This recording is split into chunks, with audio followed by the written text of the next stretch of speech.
안녕하세요. 오늘도 서연살롱을 찾아주셔서 감사합니다. 오래전 남편과 사별하고 아들과 단둘이 살고 있는 여성이에요. 열 길 물속은 알아도 한 길 사람 속은 모른다고 하잖아요. 모르긴 해도 처음 그 말을 지어낸 사람 역시 사람한테 엄청 상처를 받았던 게 아닐까 생각합니다. 저도 그랬으니까요. 저는 34살에 과부가 되었어요. 주변에서 그러더라고요. 저희 부부가 유별나게 금슬이 좋아서 하늘이 시샘에 남편을 데려간 걸 거라고요. 그렇지 않고선 병치레 한 번 없이 건강하던 사람이 하루아침에 그렇게 허망하게 떠나는 게 말이 되냐고 말이죠. 모두 저를 위로하려고 했던 말이었지만 사실 그런 말들은 제게 아무런 도움이 되지 않았어요. 남편의 죽음은 제 인생의 절반이 뚝 떨어져 나간 것처럼 엄청난 상실감을 안겨주었고 그래서 정신을 차릴 수 없었으니까요. 부모가 있어도 없는 거나 진배 없던 저에게는 남편이 유일한 가족이자 보호자였어요. 남편을 만나기 전까지 저는 17살 때부터 쭉 혼자 살아왔거든요. 도박에 빠져서 아내와 자식도 버리고 나간 아빠와 자식보다는 자기 인생이 더 중요하다며 딸도 버리고 떠난 엄마까지 제 부모님은 부모로서의 자격이 없는 사람들이었어요. 남편은 그런 부모님을 대신해 제 보호자가 되어주었어요. 남편과 저는 같은 고등학교를 나왔는데 저보다 한 학년이 높았어요. 당시 남편은 학교에서 이름만 대면 누구나 알만한 유명 인사였죠. 공부를 잘해서 그렇기도 했지만 글을 잘 써서 교내외 대회에서 엄청 상을 많이 탔거든요. 거기다 집도 잘 살고 운동도 잘했고요. 하루 종일 교실에 앉아 있어도 이름 한번 불러주는 사람이 없었던 저와는 천지 차이였죠. 친구가 없으니 시선은 늘 창밖으로 향해 있었고 쉬는 시간이나 점심시간에는 늘 창틀에 턱을 괴곤 운동장을 바라보곤 했어요. 그때마다 제 눈에 들어온 사람이 바로 남편이었죠. 또래들보다 한 뼘 이상 키가 큰 남편은 틈이 날 때마다 농구 코트에서 농구를 했어요. 학교에서 그걸 모르는 여학생들은 없었죠. 점심시간에 남편이 친구들과 농구를 하고 있으면 창가에는 많은 여학생들이 얼굴을 내밀고 남편을 훔쳐보기에 바빴어요. 저도 그중 하나였죠. 전교생이 운동장에 나와 있어도 남편은 바로 찾을 수 있을 정도로 저는 남편한테 빠져 있었어요. 그렇다고 말을 걸어볼 용기는 없었지만요. 그런데 생각지도 못한 순간에 기회가 찾아온 거예요. 1학년 2학기가 되고 새로 특활 부서를 정하게 되었는데 딱히 하고 싶은 게 없어서 독서부를 일지망으로 적어낸 제가 행운을 거머쥐게 되었거든요. 여학생들이 너도 나도 독서부를 지망했다는 건 나중에서야 알게 되었어요. 그 부서에 남편이 있었거든요. 그래서 당연히 안 되겠구나 포기하고 있었는데 이게 웬걸? 제가 붙었더라고요. 그리고는 일주일에 한 번씩 남편과 얼굴을 마주하게 되었죠. 그땐 그 정도로도 감지덕지했어요. 남편과 한 공간에 있다는 것만으로도 가슴이 벅찼으니까요. 그러다 남편한테 제 존재를 알리게 된 건 2학기가 시작하고 한 달 남짓 되던 때였어요. 독서부 특성상 자기가 읽은 책은 직접 가져가야 했었는데 아침부터 서둘러 책가방을 싸느라 책을 잘못 가져갔지 뭐예요. 예전에 아빠가 보시던 책이었는데 지은이 이름조차 낯선 책이었죠. 어느 개의 죽음이라는 책 제목도 좀 그랬어요. 일단 가져갔으니 읽긴 해야겠는데 고등학교 1학년 학생이 읽기에는 좀 깊이가 있는 책이더라고요. 그래서 슬쩍슬쩍 졸면서 책을 읽고 있었는데 쉬는 시간에 남편이 제게 와서는 말을 걸더라고요. 너도 장그르니의 작품 좋아하니?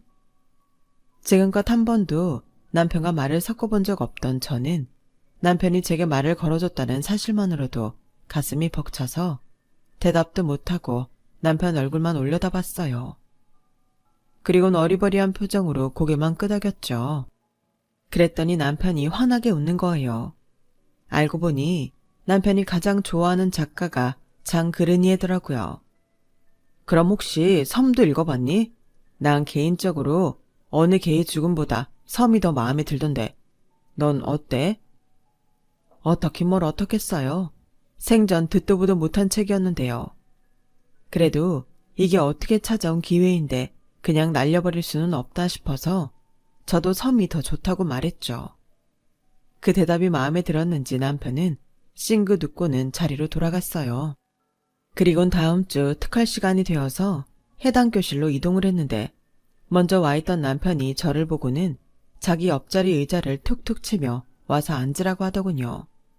순간 교실에 있던 여학생들이 제게 눈 레이저를 쏘아댔죠.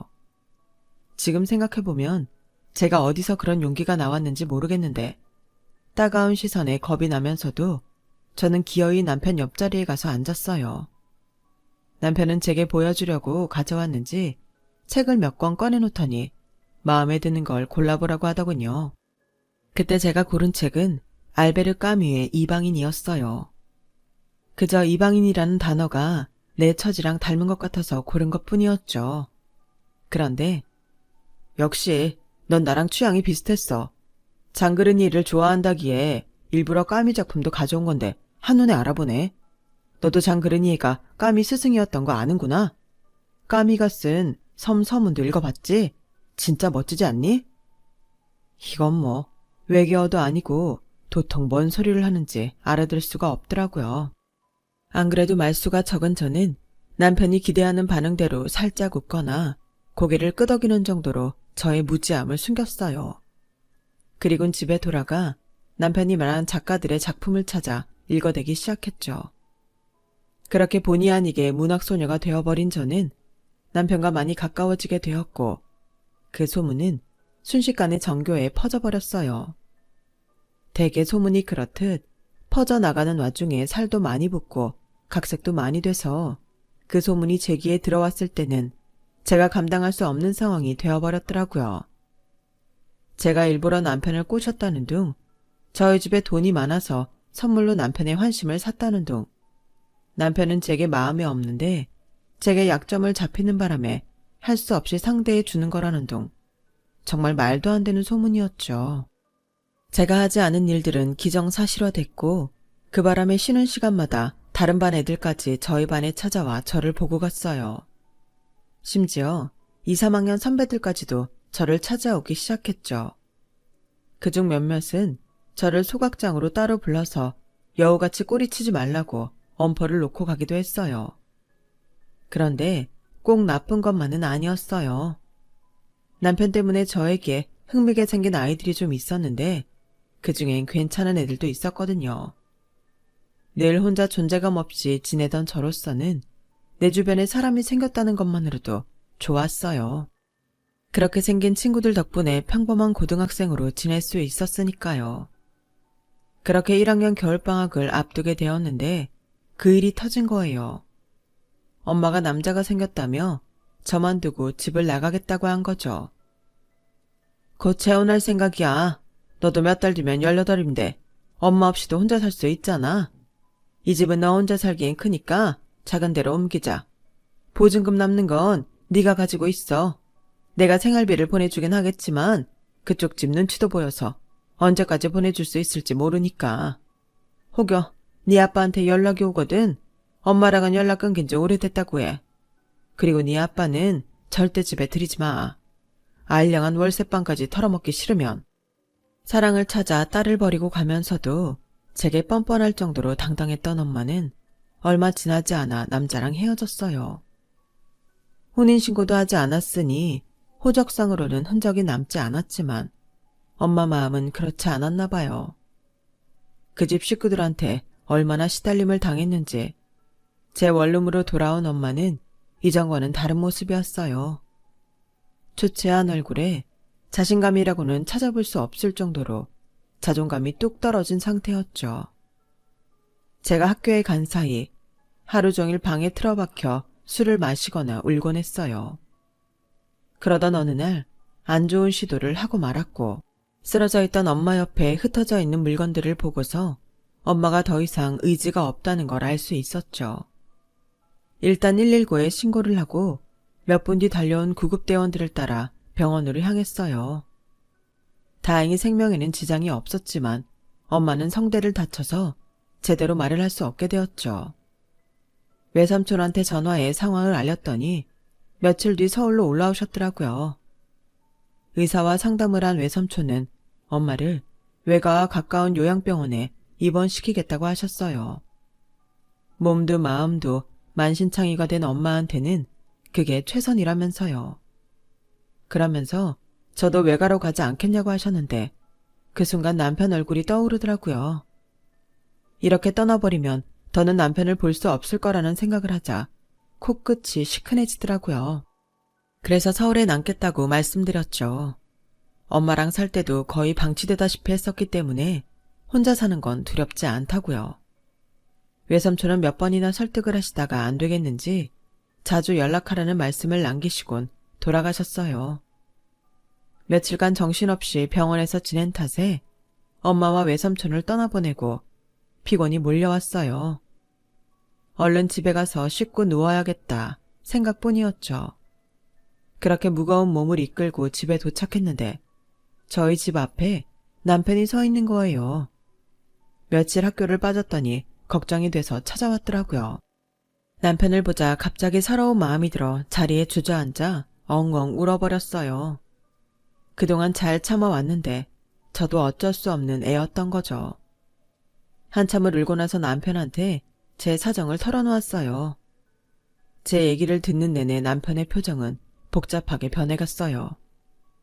슬픈 건지 화가 난 건지 좀처럼 알 수 없는 그 표정에 내가 괜한 말을 한 게 아닐까 후회가 됐지만 이어진 남편의 말에 안심이 되더라고요. 네가 다른 애들이랑은 좀 다르다는 건 알고 있었어. 어딘가 모르게 어른스러워 보이기도 하고 외로워 보이기도 했거든. 앞으론 내가 외롭지 않게 해줄게. 같이 밥도 먹어주고 형광등 나가면 갈아주러 올게. 바퀴벌레가 나와도 잡아주고 또 뭐 해줄까? 제 걱정을 하면서도 저를 달래주려고 애쓰는 남편을 보니 그 어떤 어른들보다도 든든하게 느껴졌어요. 그날 이후로 남편은 약속대로 저를 잘 챙겨주었어요. 남자친구라는 느낌보다는 친오빠에 가까운 느낌이었죠. 같이 장 보러 다니고 옷을 살 때나 생필품을 살 때도 같이 따라가 주었어요. 시험 기간에는 저 혼자 늦은 시간까지 도서관에 있는 게 걱정된다며 자기네 집에서 버스로 2정류장이나 되는 거리를 매번 달려와 주었죠. 혼자 사는 저 때문에 남편은 문 잘 잠궜어? 쌀은 있어? 김치는? 우리 집에서 반찬 좀 가져다 줄까? 이런 말들을 입에 달고 살았어요. 한창 공부를 해야 하는 고3 때도 남편은 공부보다는 제 걱정뿐이었죠. 날 생각해주는 건 고마운 일이었지만 나 때문에 남편 인생을 망친다면 저 스스로가 용서가 안 될 것 같았어요. 그래서 초강수를 띄웠죠. 고3이 이럴 시간이 있어? 오빠 아니어도 나 잘 먹고 잘 살아. 오늘도 우리 집에 오느라 학원 또 땡땡이 쳤지? 대체 왜 그래? 대학 안 갈 거야? 나 오빠가 대학 떨어지면 오빠 안 만날 거야. 능력 없는 남자 별로거든. 그래도 괜찮겠어? 난 남자친구랑 CC해보고 싶단 말이야. 그러니까 나랑 계속 사귀려면 어떻게 해서든 대학 들어가. 안 그럼 끝이야. 그날 제 말에 충격을 받은 남편은 미친 듯이 공부를 시작했어요. 원체 공부를 잘하던 사람이라서 마음 먹고 달려드니 성적이 쑥쑥 오르더라고요. 그렇게 대학에 합격한 남편은 제가 같은 대학에 들어갈 수 있도록 과외까지 해주었어요. 그렇게 꿈에 그리던 CC가 됐지만 같이 한 학기도 다녀보지 못한 채 남편은 군입대를 하게 되었죠. 군입대 영장을 받은 남편은 한동안 고민을 하더니 하루는 제 손을 잡고 아버님 회사로 찾아갔어요. 그리고는 다짜고짜 결혼을 하겠다고 폭탄 선언을 해버린 거예요. 아빠, 저희 결혼 허락해주세요. 진영이 혼자 남겨두고 군에 갈 자신이 없어요. 제가 군대에 있는 동안 진영이 저희 집에 살게 해주세요. 제가 제대하면 제 손으로 돈 벌어서 분가할게요. 말도 안 되는 상황에도 아버님은 화도 내지 않으셨어요. 저희 아버님이 참 대단하신 분인 게 당황스러운 상황에서도 자신이 원하는 걸 교묘하게 잘 챙기신다는 거예요. 혈기왕성한 아들의 객기 앞에서도 아버님은 평정심을 잃지 않으셨고 조곤조곤 제 남편을 설득하셨어요. 제 걱정이 돼서 그런다면 남편이 제대할 때까지 아버님이 돌봐주시겠다며 결혼은 스스로 분가할 능력이 됐을 때 하라고 하셨죠. 가정을 이룰 능력도 안 되면서 덜컥 결혼부터 하는 건 자신한테도 그렇고 배우자한테도 못할 짓이라고요. 결국 남편은 아버님 말씀에 설득되었고 자신이 없는 동안 저를 돌봐달라는 부탁을 드리곤 입대를 하게 되었어요. 아버님은 남편과의 약속대로 저를 살뜰히 돌봐주셨어요. 정기적으로 도우미 아주머니를 저희 집에 보내셔서 반찬도 챙겨주셨고 가끔씩 저를 찾아오셔선 용돈도 주시고 밥도 사주시곤 했거든요. 제 엄마가 죽고 내가 재혼을 한 뒤로는 사람한테 좀처럼 마음을 열지 않았던 애였는데 진영이 널 만나고부터 많이 밝아졌어. 그런 점에선 너한테 참 고맙다. 의붓 형제들 사이에서 많이 외롭게 자란 녀석이다. 앞으로도 네가 잘 보듬어줬으면 한다. 남편을 통해 새어머니와 사이가 안 좋다는 말은 들었는데 의붓 형제들까지 있다는 건 그때 처음 알았어요.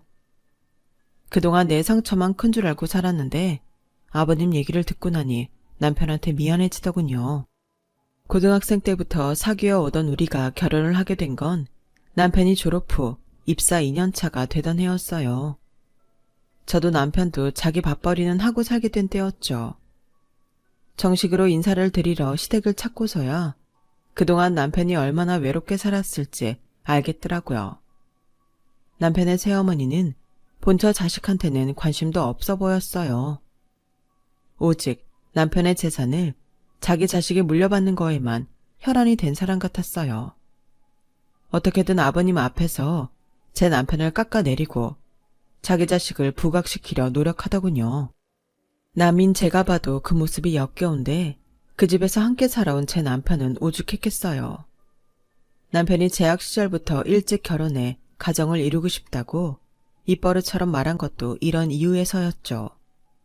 솔직히 다른 집 같으면 저와 같은 처지의 며느리를 들이는 걸 꺼려할 법도 한데 저희 시댁에서는 누구 하나 반대하는 사람이 없었어요.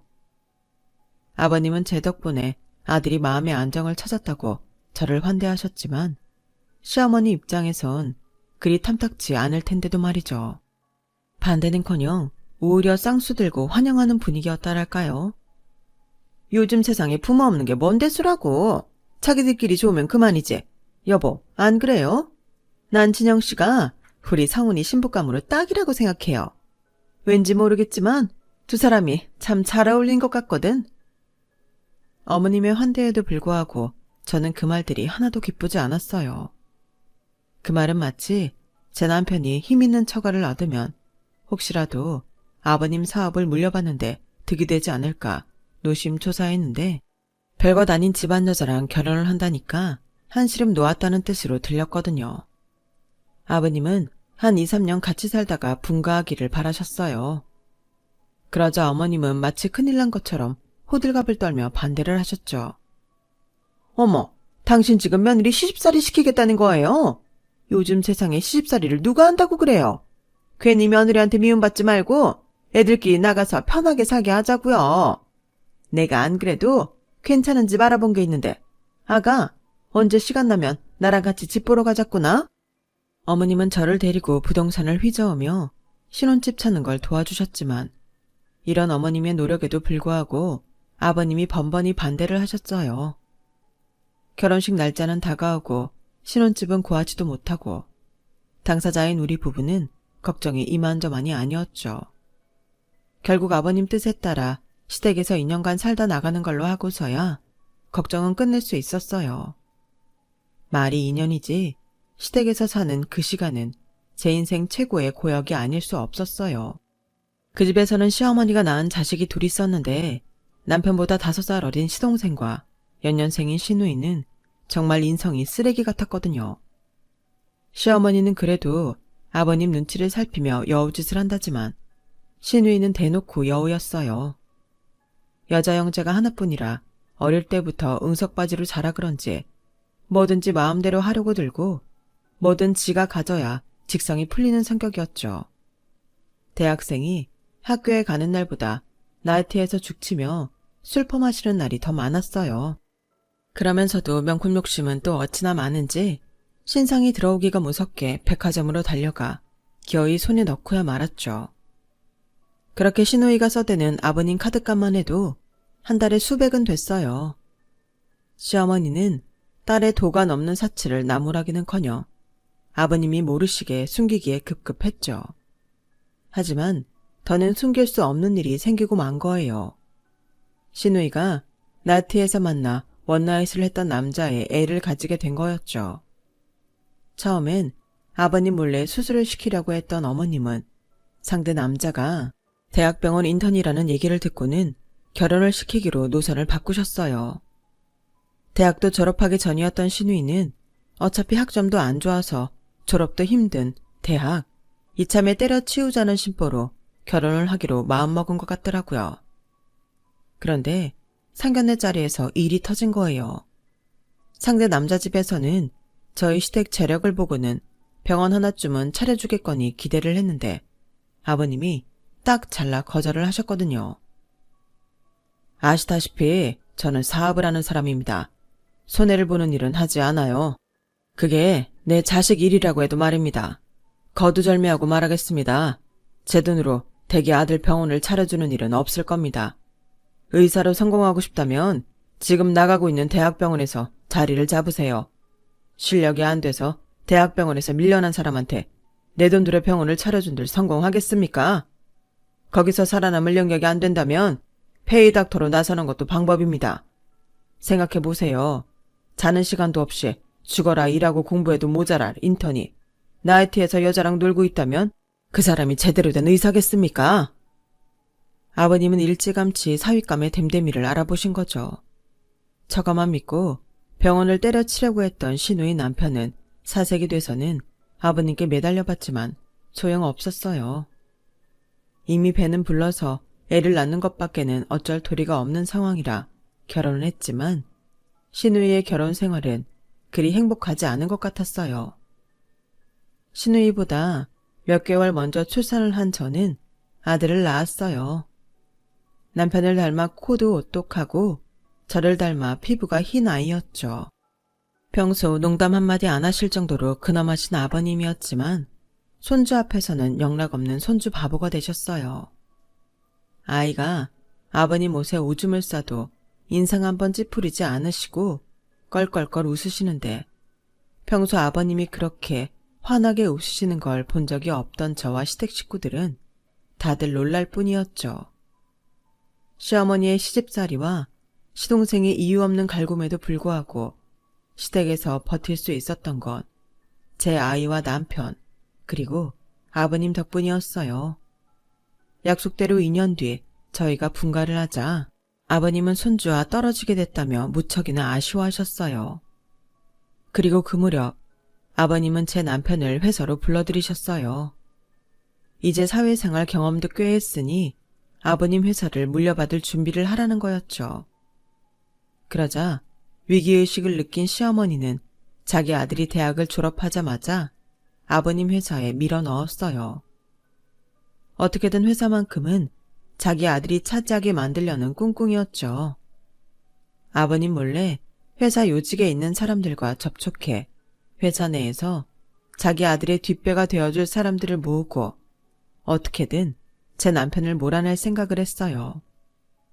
업무만으로도 바쁜 와중에 어머님 라인 사람들의 견제까지 받아야 했던 남편은 스트레스가 이만저만이 아니었어요.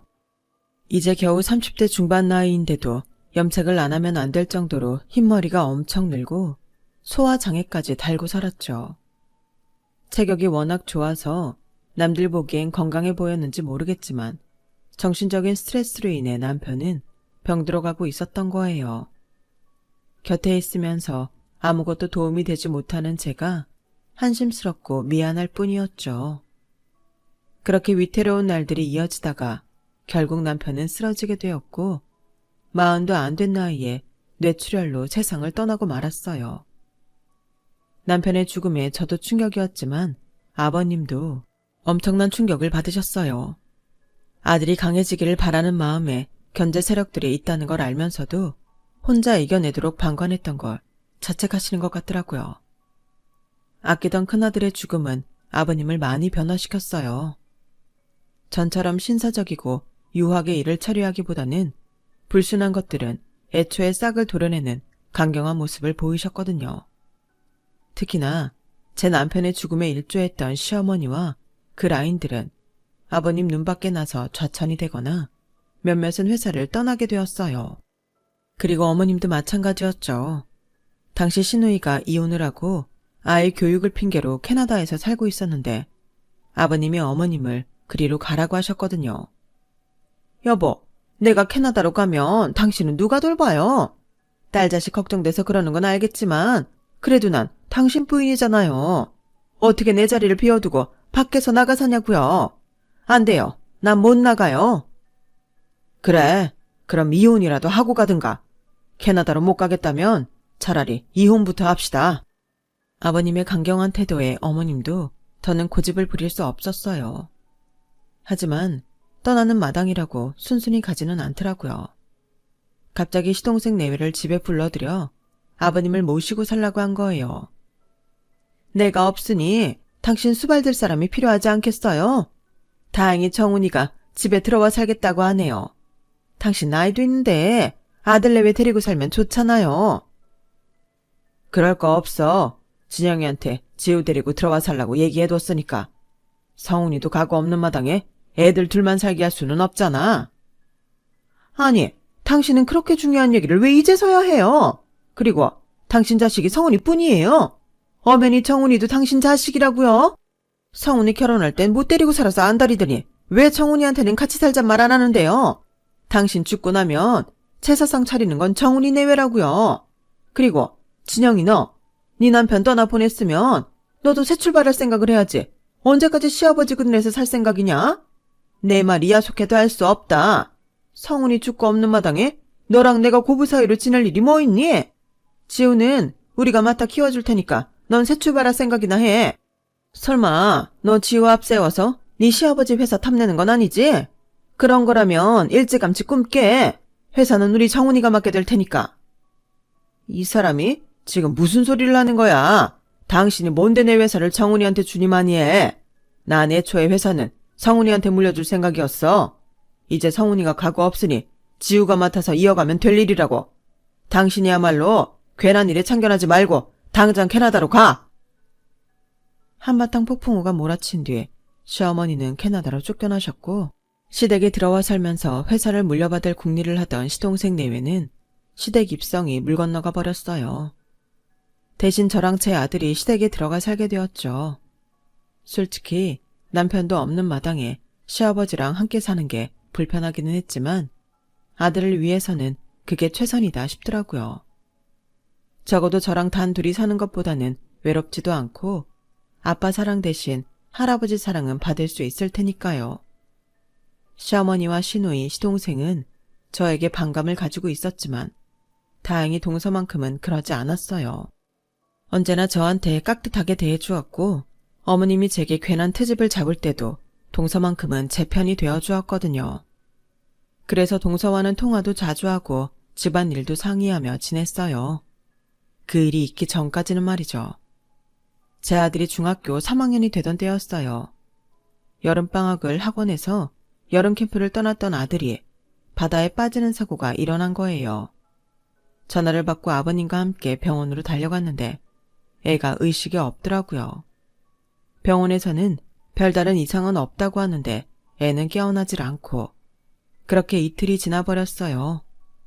아들 옆에 앉아 뜬 눈으로 밤을 지새면서 속으로 기도를 했어요. 여보, 우리 지우 좀 살려줘. 당신도 없는데 지우마저 데려가 버리면 난 어떡하라고. 여보, 제발 우리 지우 좀 살려줘. 안 그러면 나도 당신 따라갈 거야. 종교도 없던 저는 마음속으로 남편한테 빌었어요. 아들만큼은 살려달라고요. 3일째 되는 날, 동서가 병원으로 찾아왔더라고요. 그런데 평소 살갑던 동서가 그날따라 찬바람이 쌩쌩 부는 거예요. 저를 보고도 인사를 하는 둥 마는 둥 하고는 담당 의사부터 만나러 가더라고요. 조금 이상한 감은 있었지만 동서가 우리 지우 걱정 때문에 의사한테 정확한 상태를 알아보려고 그러나 보다 했죠. 그런데 담당 의사를 만나러 간 동서가 한참이 지나도 돌아오지 않는 거예요. 혹시 병실을 못 찾나 싶어서 복도로 나와봤는데 비상구 쪽에서 동서 목소리가 들리더라고요. 어머님, 방금 담당 의사 만나고 나왔어요. 현장에서 응급조치가 잘 돼서 이상은 없다는데 애가 3일째 의식불명이에요. 의사 말로는 당장이라도 깨어날 수도 있고 영영 못 깨어날 수도 있다네요. 어머님도 참, 하늘도 스스로 돕는 자를 돕는다고 그이가 회사를 위해 열심히 일하니까 이런 좋은 일도 생긴 거죠 뭐. 깨어날 애라면 3일이 지나도록 저러고 있겠어요? 이제 틀린 거라고 봐야죠. 지우 장례 치르면 바로 지우 엄마도 내쫓으라고요. 남편 잡아먹고 자식까지 잡아먹은 주제에 염치가 있어야지. 어떻게 이 집에 남아있어요. 모르긴 해도 아버님도 반대는 안 하실 거예요. 암튼 장례 일정 잡히면 연락드릴 테니까 귀국할 준비하고 계세요. 동서, 지금 그게 무슨 말이야? 장례 일정이라니. 설마 우리 정우 장례를 치르겠다는 거야? 멀쩡히 살아서 병실에 누워있는 애를 장례를 치르겠다는 게 말이 되냐고. 이거 왜 이러세요? 얘 의식불명 상태로 있은 지 벌써 3일째예요. 깨어날 가망 없다는 거 인정하시라고요. 돈 욕심에 송정이라도 움켜쥐고 있을 생각인가 보네. 뭐? 너 말이면 단 줄 알아? 네 새끼라면 그렇게 쉽게 포기하겠니? 네 딸이라면 의식 없는 애 앞에 두고 장례 치를 생각부터 하겠냐고. 남도 아니고 작은 엄마라는 사람이 어떻게 이럴 수가 있어. 네가 그러고도 사람이야? 네가 사람이냐고. 저는 발악을 하며 동서의 옷깃을 잡고 흔들었어요. 그러자 동서가 제 손을 뿌리치며 그러더군요. 나 참, 별 거지 같은 게 덤비기는. 형님 대접 좀 해줬더니 지가 뭐라도 되는 줄 아는 모양이네. 이봐요. 대개 남편 죽던 순간부터 당신은 나가리 된 거야. 아들 앞세워 시댁재산 노려볼 요량인 모양인데 꿈도 꾸지 마. 막말로 시아버지가 오래 살겠니? 내 남편이 오래 살겠니? 네 아들 저렇게 안 됐어요. 아버님 죽고 나면 어차피 너랑 네 아들 내쫓으려고 그랬어. 뭘 알아야지. 판이 어떻게 돌아가는지 감이 안 와? 하긴 그러니 그 꼬라지를 하고 살고 있지. 이제야 본색을 드러내는 동서를 보며 충격에 온몸이 부들부들 떨렸어요. 동서가 돌아가고 난 뒤 병실에 혼자 남아 잠들어 있는 아들을 바라보는데 서름이 복받쳐서 눈물만 나더라고요. 도대체 내 인생은 어떻게 되어 먹었길래 부모 복도 없고 남편을 앞서 보낸 것도 모자라 아들까지 이렇게 된 건지 억울하고 화가 나서 감정을 주체할 수 없었어요. 그렇게 아들 손에 얼굴을 묻고 잠이 들었는데 얼마나 잤을까요? 부산하게 움직이는 발소리에 잠에서 깨어나 고개를 들었더니 간호사들과 당직 의사가 제 아들 상태를 살피고 있더라고요. 저를 본 간호사는 반가운 표정으로 아드님이 깨어났다고 말해주었어요. 아들 녀석은 마치 잠에 취한 것처럼 비몽사몽이긴 했지만 분명 눈도 뜨고 있고 손가락도 움직이고 있더라고요. 순간 드는 생각은 남편이 내 기도를 들어줬구나 하는 생각뿐이었어요. 그래서 나도 모르게 혼잣말처럼 연신 감사합니다를 연발했어요. 제 아들이 깨어났다는 소식에 아버님은 바로 병원으로 달려오셨어요. 얼마 뒤 아들은 서울에 있는 병원으로 옮겼고 거기서 정밀검사까지 다시 받은 뒤 이상이 없다는 진단을 받고서야 퇴원을 했어요. 제 아들 장례식 준비를 하겠다며 기세 등등하던 동서는 언제 그랬냐는 듯 꼬랑지를 내리곤 제 앞에서 전처럼 살랑거리더군요. 이미 동서의 검은 속을 본 이상 그런 모습이 달갑게 보이지 않았어요. 그렇다고 시댁 식구들 앞에서 동서랑 드자비를 할 수도 없는 노릇이었죠. 그냥 더러운 똥 보듯 피하자 싶었는데 글쎄 저 대신 아버님이 응징을 해주었지 뭐예요. 알고 보니 그날 제가 동서랑 싸우던 모습을 아버님 기사님이 다 보고 아버님께 보고를 했던 모양이었어요. 아버님은 회사 일 때문에 병원에 계실 수 없어서 기사님을 병원에 붙여주셨는데 이렇게 도움이 될 줄은 몰랐네요. 기사님을 통해 동서가 했던 말을 고스란히 전해 들으신 아버님은 제 아들이 퇴원을 하자마자 시동생 내외를 집으로 불렀어요. 그리고는 중대 발표를 하셨죠. 지우가 깨어난 김에 확실히 해둬야 할 것 같아서 다들 오라고 했다. 내가 언제 어떻게 될지 모르겠지만 내 회사는 장손인 지우한테 줄 생각이다. 이미 유언장도 작성해 놓았다. 아버지, 그게 무슨 말씀이세요? 아버지 아들인 내가 버젓이 있는데 왜 손자한테 회사를 넘겨요? 왜요? 저는 아버지 친자식이 아니라서 그러세요? 그럴 거면 애초에 저를 회사에 받아주지 말지 그러셨어요. 그랬으면 일찌감치 포기하고 살았을 거 아니에요. 지금까지 왜 희망 고문을 하신 거냐고요? 이 녀석아, 내가 이 나이 때까지 성훈이랑 너희 남매를 차별한 적이 있었냐? 오히려 내 아들 성훈이가 네 엄마랑 니들 남매 등살에 집에 정못 붙이고 밖으로 놔두는 걸 보면서도 내색 않고 살았다. 그런데 결과적으로 어떻게 됐냐? 네 엄마는 뒤에서 성훈이 끌어내리려고 수작질이나 부리고 니들은 죽지도 않은 내 손자 장례치를 준비나 하지 않았냐? 내 결정을 따를 수 없다면 당장이라도 회사에서 나가거라. 그리고 작은 애야, 넌 앞으로 내 집안에 발도 들이지 말거라. 내 장례식에도 너는 오지 않았으면 좋겠다. 앞으로 한 번만 더 내 며느리한테 건방지게 굴면 그때는 보고만 있지 않을 테니 알아서 해라. 알겠냐? 아버님, 제가 뭘 어쨌다고 그러세요. 형님이 뭐라고 했는지는 모르겠지만 제 얘기도 들어보셔야죠. 어떻게 한쪽 말만 듣고 판단을 하세요? 저 정말 억울해요. 동서는 눈물까지 짜가며 호소를 했지만 아버님은 단호하셨어요. 지우 엄마는 너에 대해 아무 말도 하지 않았어. 그 자리에서 보고 들은 사람이 직접 전해준 얘기다. 이래도 억울하다고 할 거냐? 가증스러운 것 같으니라고. 그리고 정훈이 넌 네 엄마한테 똑똑히 전해라. 캐나다에서까지 내 며느리랑 손주한테 해코지를 한다면 그날부로 바로 이혼이라고. 아버님의 말씀이 있고 나서 시동생 내외는 회사 법무팀 변호사를 찾아가 정말 아버님이 제 아들한테 회사를 물려준다고 유언장에 명시했는지 알아봤다고 하더군요. 그리고 그 말이 사실이라는 걸 확인하고서는 회사 복도에서 한바탕 싸움을 벌였나 봐요. 이 모든 게 아내 탓이라고 생각한 시동생이 뭐하러 병원까지 가서 애 장례식 얘기는 해선 자기 앞길을 막았냐고 길길이 날뛴 거죠. 그 일을 계기로 사이가 갈라진 시동생 부부는 결국 얼마 뒤 이혼을 했어요. 그리고 5년이 지난 지금 제 아들은 다니던 대학을 휴학하고 군 복무 중이에요. 다음 주에는 휴가를 나온다고 해서 아버님과 저는 한껏 들떠 있답니다. 캐나다에서 오신 어머님은 그때 이후로 한 번도 집에 오지 않으셨어요. 한국에 들어오셔서도 시동생 집에만 계시다가 다시 캐나다로 가시는 것 같더라고요. 산 사람은 어떻게든 산다고 자식을 잃은 시아버지와 남편을 잃은 며느리는 오늘도 서로를 의지하며 살고 있답니다. 오매불망 제 아들 지우만 바라보면서요. 소원이 있다면 하루빨리 아들이 결혼을 했으면 좋겠네요. 며느리도 드리고 손주도 낳아서 하루빨리 집안이 북적거렸으면 합니다. 아버님도 오래오래 건강하시고요.